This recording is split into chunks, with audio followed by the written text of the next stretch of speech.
ঢাকা বিশ্ববিদ্যালয়ের শিক্ষার্থী শাহরিয়ার আলম শাম্মের হত্যাকাণ্ডের পর থেকে উত্তপ্ত হয়ে উঠেছে ঢাকা বিশ্ববিদ্যালয় ক্যাম্পাস। অপরাজেয় বাংলার পাদদেশে বিক্ষোভ সমাবেশ করেছেন সন্ত্রাস বিরোধী শিক্ষার্থীরা। বিশ্ববিদ্যালয়ের বিভিন্ন বিভাগের শিক্ষার্থীরা এই সমাবেশে যোগ দেন।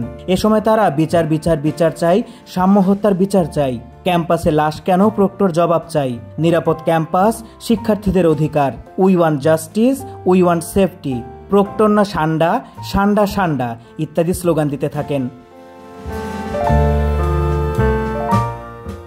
সাম্য হত্যাকাণ্ডের প্রতিবাদে ছাত্রদল ও অন্যান্য সংগঠন বিভিন্ন কর্মসূচি পালন করেছে।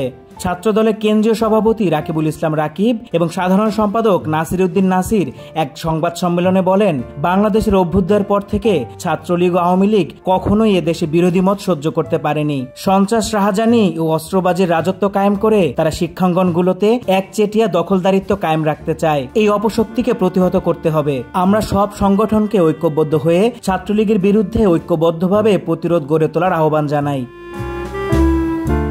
ছাত্রদল সভাপতি রাকিবুল ইসলাম রাকিব আরও বলেন, স্বৈরাচার শেখ হাসিনার আমলে ছাত্রদলের 5 শতাধিক নেতাকর্মীকে গুম ও খুন করা হয়েছে। অসংখ্য নেতাকর্মী পঙ্গুত্ব বরণ করেছেন। কয়েক হাজার নেতাকর্মীর স্বাভাবিক জীবনযাপন ব্যাহত হয়েছে।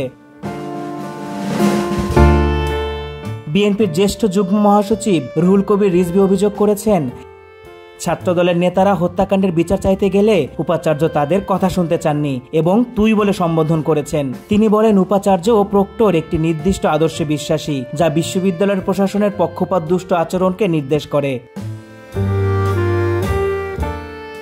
সাম্য হত্যাকাণ্ডের পর ঢাকা বিশ্ববিদ্যালয়ের উপাচার্য অধ্যাপক ডক্টর নিয়াজ আহমদ খান সরাসরি কোনো গণমাধ্যমে ব্যক্তিগত বক্তব্য দেননি। তবে বিশ্ববিদ্যালয় প্রশাসনের পক্ষ থেকে কিছু পদক্ষেপ নেওয়া হয়েছে। শোক দিবস ঘোষণা।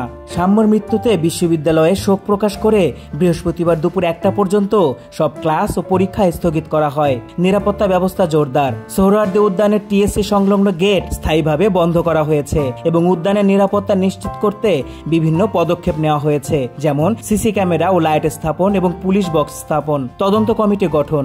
ঘটনা তদন্তের জন্য 7 সদস্যের একটি কমিটি গঠন করা হয়েছে।